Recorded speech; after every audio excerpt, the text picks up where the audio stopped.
Let's take a look at our next topic. Section 310, linear approximation and differentials. We'll start with linear approximation and then we'll learn something analogous differentials. So if I asked you to do something like find the cube root of 8, you would just say, okay, well that's 2, I know that. What if I asked you to find the cube root of 8.01? Well, you'd probably say, oh, I'll just use a calculator. But how does the calculator know the answer? Well, they're probably doing something either with a Taylor or Maclaurin series or the basics of a Taylor or Maclaurin series, which is linear approximation, where they're actually using the tangent line to a curve to approximate a point on the curve itself, right? Because if you think about it, calculators don't give you the exact answer, they give you a good approximation. And the idea is that there are lots of times where the tangent line to a curve does lead to a good approximation. So we can use the equation of the tangent line to the curve to approximate f of x when our not nice value, like 8.01, is close to a nice value, like 8. I.e., we can use the equation y equals... Now let's just think for a second here before I actually write that out. Recall that we have y minus y1 equals m times x minus x1.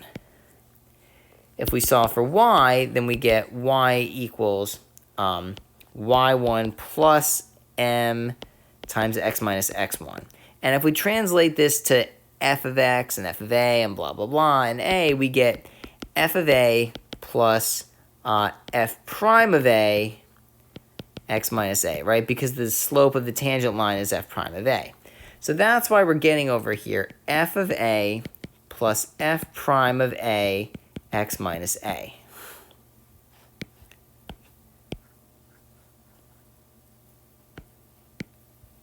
Right? Now what's going on here? So for example, if I say approximate the cube root of 8.01, well, we know the cube root function. Actually, let me use a different color here. Red will pop a little nicer. And actually, I guess we know that the cube root goes like that. This is y equal to the cube root of x. This is x equals 8, right? Very nice value. We know this isn't perfectly drawn to scale, but we do know that the cube root of 8 is 2, right? So the question is, well, we didn't ask for the cube root of 8. We asked for the cube root of 8.01. Again, not to scale, but I need to, if I drew it close enough, it would be too close for you to see. What's the cube root of 8.01? Well, we know it's going to be close to 2, right? We know it's going to be like, even that's a little too high, right? It's like here or something like that, right? It's like really, really close to 2. Right? It's so close. But we're not quite there. Well, what we do know, however, is that when we know that the cube root of 8 is 2, and we know that we have a tangent line going through the curve, well, we could have it go through anywhere, but in particular, having the tangent line at 2, we actually know the equation of that tangent line. Let me just try to get it right on the nose there, right? So you see, if we're looking at the tangent line to the curve at x equals 8, do you see that the point on the tangent line at 8.01 is almost the same thing as the point on the curve at 8.01? They're very, very similar. Right? So all we need to do is we need to find the equation y equals f of a plus f prime of a times x minus a, and then plug in our nasty value in for x. Let's do an example. Approximate the cube root of 8.01. At this point, you need to figure out what is your f, what is your a. Well, if we're talking about the cube root of a number, then we're going to say, well, actually, I guess we want it to be green, right? Let f of x equal the cube root of x, or if you want, x to the 1/3. You want to let a equal the nice value near your ugly value, right? Let a equal 8. I think that's kind of an obvious choice, right? So f of a equals f of 8, which is the cube root of 8, which is 2. Great, done. Now, finding f prime of a. Okay, f prime of a is going to equal f prime of 8. And that's going to equal 1/3 x to the negative 2/3 evaluated x equals 8. Now, this is an unusual case where we really, really need to simplify. The whole point of this exercise is to find a good approximation. So if you don't simplify, then you haven't really found an effective approximation. Let me just make that x a little nicer. There you go. So plugging this in, we're going to get 1/3 times the cube root of 8 squared. 8 squared is 64. The cube root of that is actually 4. So we wind up getting 1/3 times 4, which is 1/12. Okay. Now at this point, we set up something called the linearization, which we call L of x, right? That's what the book calls it, so that's what I call it, of f of x near a. All this means is write the equation of the tangent line. I'm just going to write that.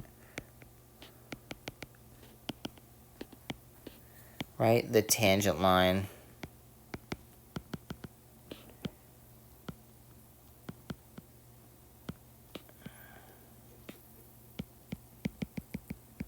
and just call it L of x instead of y, right? So L of x is going to equal, remember this is f of a plus f prime of a times x minus a. Now, I used to have a hard time memorizing this in high school because I didn't realize it's just the same equation as the tangent line. If you completely forget this, then just write the equation of the tangent line at the point, right? As y minus y1 equals m times x minus x1. That's something you should know, and just solve for y. And remember, we're talking about it at this nice value a, right? So anyway, at this point, we have f of a that was 2 plus 1/12 times x minus 8. All right? And then approximating f of x, okay, well, the cube root of 8.01, which equals f of 8.01, approximately equals L of 8.01, right? Well, because 8.01 is being plugged into a line, look how much nicer this works out to be. Right? Because it's just a line, we're just subtracting 8. It's so nice, right? This is 2 plus 1/12 times 1/100th. Let me just write this as, right? And this winds up equaling, I think it's 2401 over 1200. Okay? So the cube root of 8.01 approximately equals, right? You see, this is very close to 2, right? It's 2 and a 1200th. And it turns out, I'm not going to do this right now, but you can look it up.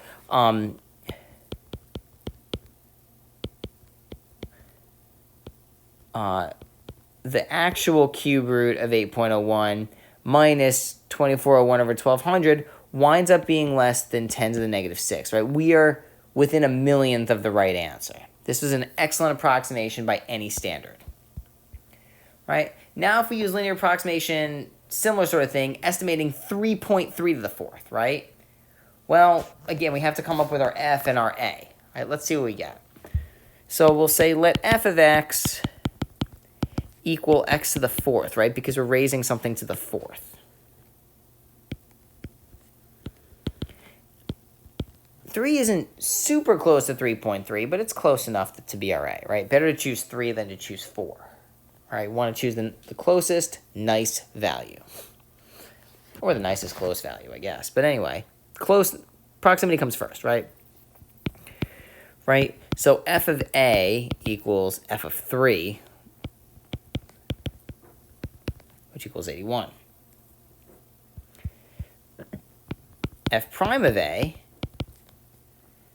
equals 4x cubed. But remember, we have to plug in x equals 3 because we're finding f prime of 3. And then this winds up equaling 4 times 27, which is 108. So again, we set up the linearization L of x near A. Right? And then again, this is just the equation of the tangent line, right? It's just 81 plus 108 x minus 3. Right? And then approximate f of x, right? We just say, okay, 3.3 to the 4th approximately equals L of 3.3, which is 81 plus 108 times 3.3 minus 3. And remember, we always want to simplify at this point. The whole point is to get this approximation. Right? 81 plus, not the nicest thing in the world, right? 108 times 0.3. And, well, 108 times 3 is 324. So 108 times 0.3 is 32.4. Again, we really want to make this a good approximation.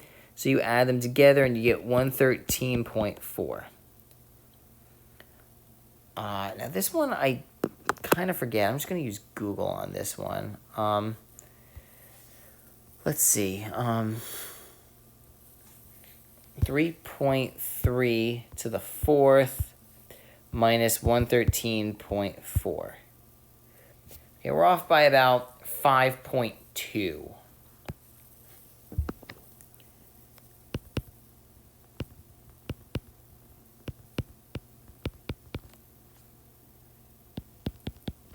Well, that's not quite as impressive as what we had before, right? I'd say that that's an okay approximation. Now, proportionally, it's still pretty impressive, right? Because we're talking about bigger numbers, right? Like 81, 113, etc. So 5 is a pretty small number compared to that. But still, it wasn't as good as, dealing with 8 and 2, and we're off by 1 in a million, right? So anyway, let's try this. Last linear approximation problem. Right, use linear approximation to estimate this guy, right? Well, again, let f of x equal x to the 4th. Hope it's clear that a would equal 2. So our f of a equals 2 to the 4th, which is 16. Since f prime of a equals f prime of 2, which equals 4x cubed, which plugging in x equals 2 is going to give us 32. Right, we have L of x equals 16 plus 32 x minus 2. Right, so 1.999 to the 4th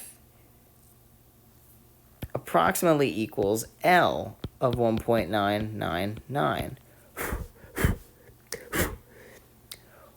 which equals 16 plus 32 times 1.999 minus 2. Note that that is negative.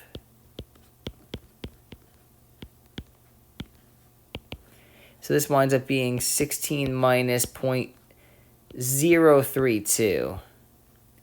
That winds up being 15.968. So it turns out 1.999 to the 4th approximately equals 15.968.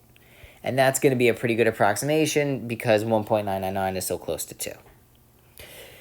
Now, on to differentials, right? it's completely analogous to linear approximation. The only difference is that instead of doing f of a plus f prime of a times x minus a, all we're really concerned with the differential is the f prime of a times x minus a. We don't care about the f of a part, right? Sometimes we just want to approximate the difference. We want to approximate f of x minus f of a. And so for that reason, we use dy,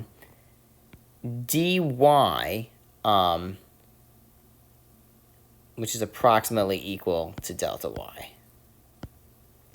Notation gets a little hairy here, right? But anyway, what we do is we just consider this tangent line, right, that we all know and love, which we should be memorizing, right? We should have memorized this.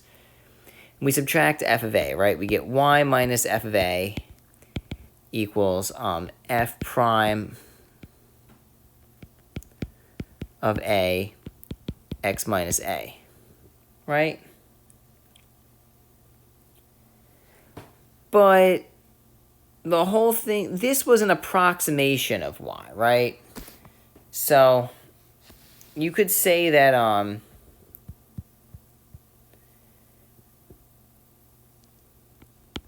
f of x minus f of a approximately equals f prime of a times x minus a, right? So in other words, we have this, right? We're approximating f of x minus f of a instead of f of x, right? Now, because we're interested in this difference, you could call this guy delta y, right, as we did up there. But this right here can be thought of as something called dy. All right, this is, yeah, we call this guy dy, right? So what we can have here is that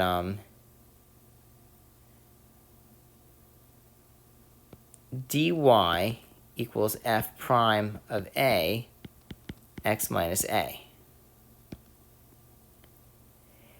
But then we also let this thing right here be considered delta x, which we also consider to be dx. So really we can say that dy equals f prime of a dx. So in other words, in order to approximate delta y, you could just use linear approximation and subtract f of a. But really what you're doing is you're just finding f prime of a, multiplying both sides by your x minus a, or your dx, and you get, I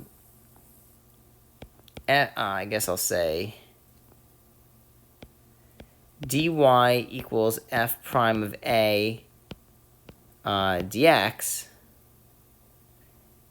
and then you let dx equal your x minus a. Or sorry, you let it equal your x minus a, which is your delta x, or x minus a. Just to show you very quickly graphically what we're talking about here. If we have a curve here, if this is our a right here, and maybe this is our x, and we're interested in approximating the difference f of x minus f of a,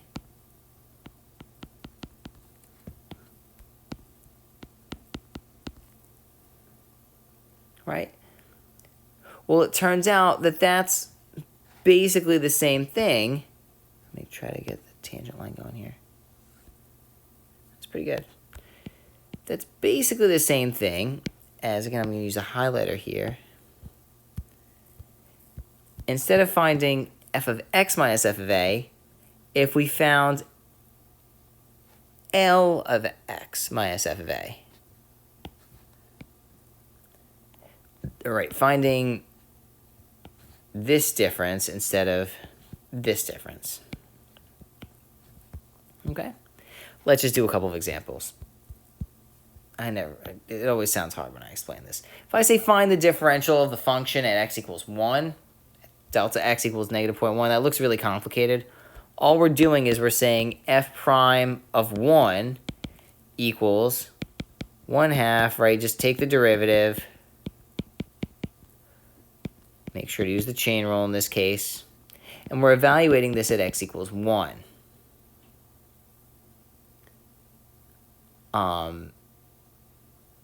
So we're going to wind up getting, let's see, when we plug in x equals 1, 1 over 2 root, and that's going to be 4 times 2x, or times 2 times 1.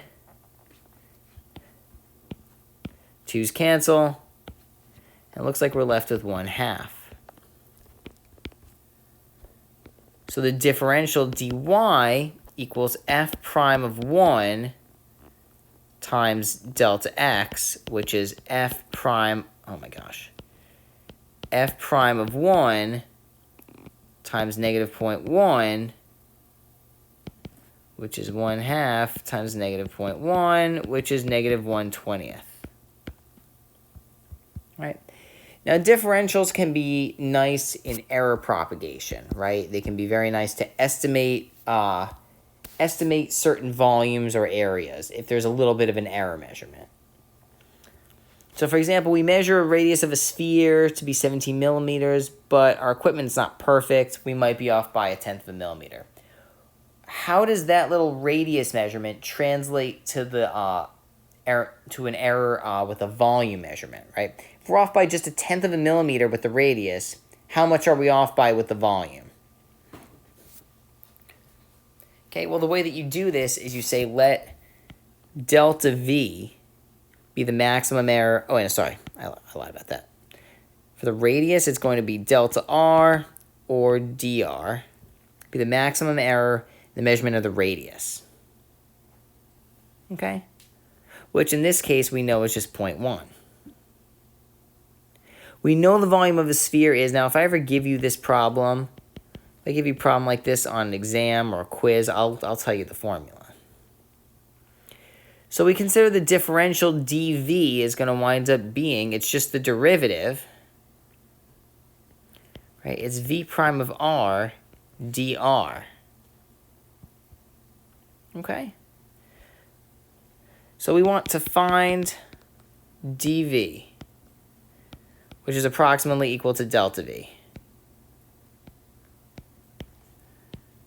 Right? So dv equals, let's see what we're going to get here, right? It's going to be 4 pi r squared, right? Because you bring down the 3, r squared. And then we have to multiply it by dr. And then we have to plug in our estimated radius, which is 17. And we also know that dr equals 1.1. So we're going to wind up getting 4 pi 17 squared times 0.1. Not exactly the loveliest numbers here, right? But we're wind up getting 17 squared is 289. 4 times 289, let's see, 4 times 300 is 1200. Minus 44, I think it's 1156. Times 0.1 is 115.6 pi. And remember, this is volume, right? So the difference in volume.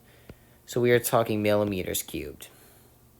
So I just think that's interesting, right? Even if we're off by so much as 0.1 millimeters, it actually could have a big impact on our volume measurement. That's all.